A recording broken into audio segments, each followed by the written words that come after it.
till death do us part.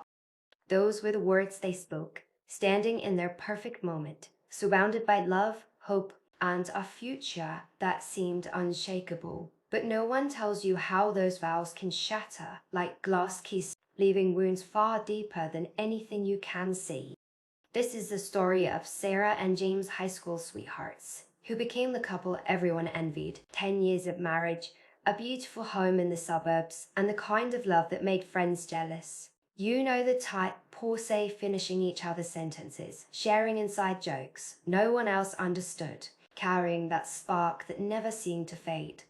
But here's the thing about perfection, it's often an illusion.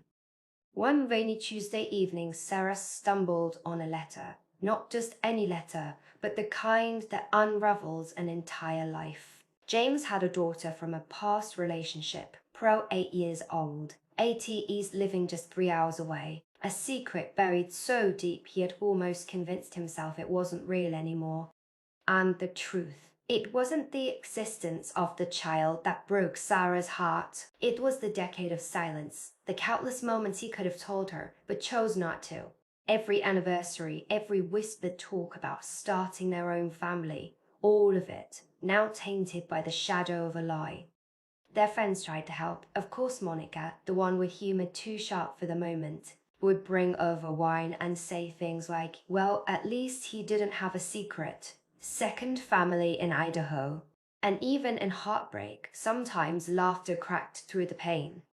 But the real twist, the one who saved their marriage, wasn't a therapist or a friend. It was Jane's daughter, Emma. When Sarah finally met her, she expected anger, bitterness, maybe even rejection. Instead, she saw innocence. She saw a little girl who didn't choose this mess but still needed love. And in those eyes, Sarah realized, see, this wasn't betrayal. Staring back at her, it was a chance to love more deeply.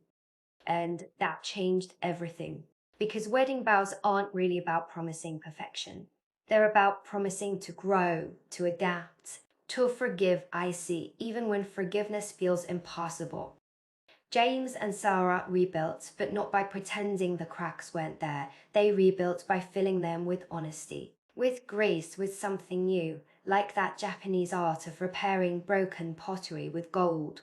The scars didn't vanish. They became part of the beauty. Sometimes the most powerful vows aren't the ones we speak on our wedding day. They're the ones we whisper after everything has fallen apart. The ones where, despite the mess, the pain, the betrayal, we still choose love. And maybe that's